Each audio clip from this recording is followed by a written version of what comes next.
So you conducted the world's first study on the synergistic application of virtual reality and psychedelics. So I'm a psychiatrist by background. I did psychiatry purely to work with psychedelics. Psychedelics was what led me to crypto, is what led me to psychiatry.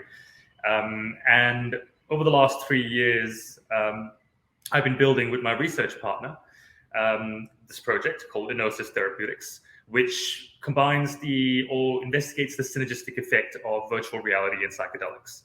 So it is using virtual reality as a therapeutic tool, as a means of optimizing and modulating the psychedelic therapy experience. Wow. Broadly speaking, if you look at innovation in the psychedelic space today, most of the innovation is focused on drug development, drug discovery.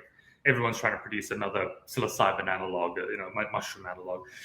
But the psychedelic therapy process involves a huge range of elements, mostly human-centered elements, like the context, like the therapist. And there's really not that much innovation going into that, which seems like the points that we should target. And that's what we have been targeting. And virtual reality has been our principal tool at this point to target that. So let me ask you, so is somebody taking on this kind of, I guess you're meeting with individuals who either are experiencing, they're experiencing some kind of mental health crisis, whether that's PTSD or any of the numerous mental issues that people could have during what could be considered a very traumatic period of the planet. Yes. and the human species. Yes. Are you...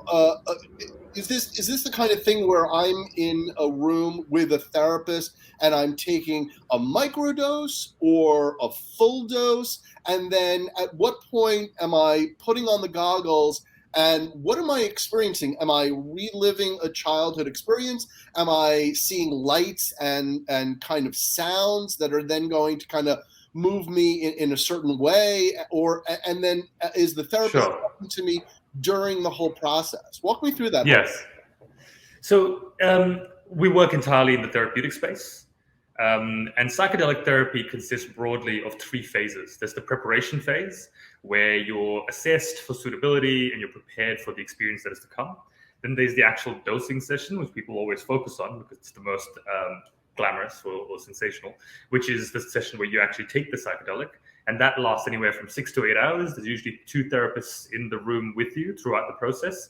And in the case of our VR scenarios or our protocols, we have a VR headset that is used there as well.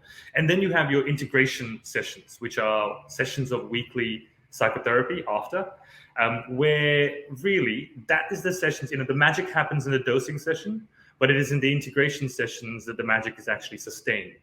I like to say that any experience in the present is left behind in the past unless you make an active effort to integrate it into your future. The moment it happens, it's gone, unless you actually create behavioral change from it. And that's the process of integration. And that is what the therapist takes you through. And so we utilize the VR throughout all points of the psychedelic therapy journey. It is used in preparation to help you create your intention. We have a different scenario that is used to help you on the on-ramp into the psychedelic experience. We have a different scenario that we use as a means of capturing the insights that emerge from the dosing session. And then we reuse that scenario throughout the integration sessions to help you build a sort of a mind map, a memory library of all of your insights as they have emerged from the dosing session and as they carry through to integration, such that at the end of the integration process, you have this virtual, a memory library of all of these profound insights and how they've been worked through in integration with your therapist. That's fascinating. That is incredible. And what kind of results are you seeing from the people that are? This is in a clinical trial, right? Is that what's happening? So we're planning for a full-scale clinical trial next year. What we have run, which is the world's first study, which we did in the Netherlands, was a case study. So it was limited. There were 4 participants. It was very much a safety and validity study. And what we found, the results have been really promising. At 4, it's hard to draw statistical significance from it.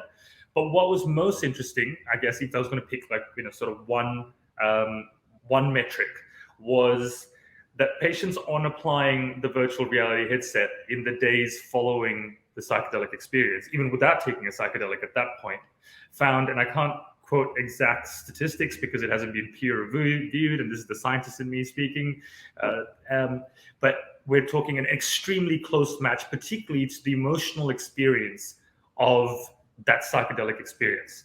So 2 days on, 3 days on, or a week on, they're putting the virtual reality headset on, being put back into the same scenario that they were in as they were at the tail end of their psychedelic trip, and they report being pulled straight back into the emotional experience of that session, which is exactly what we're trying to achieve. The whole process, which we call anchoring, is the process of creating an anchor that with which to anchor yourself to a particular state in the past, and in this case, it's that psychedelic state which we're trying to anchor. And you're re-triggering this by using the same images in virtual reality. Is that how that works? By using the same images, by using the same setting, by using triggers that have been planted by the patient themselves in their own voice. So somebody who doesn't understand what a trigger is, can you explain what that is? Imagine when you wake up from a dream and the first 5 minutes are extremely vivid, and 10 minutes later you've got these vague memories of what might have happened, but all that raw information is gone, right? Poof, into thin air. Right. Imagine if at that point you could do two things.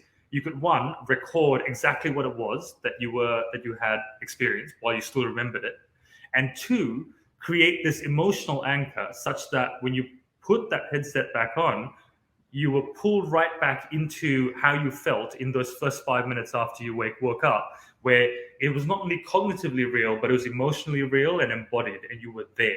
Wow. And that is incredibly powerful.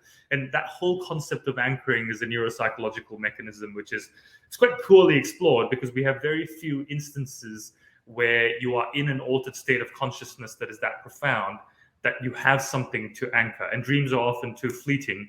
It's hard to conduct a clinical trial where you have someone there waiting for someone to wake up. Whereas psychedelics are a reliable and extremely profound means of creating that altered state of consciousness.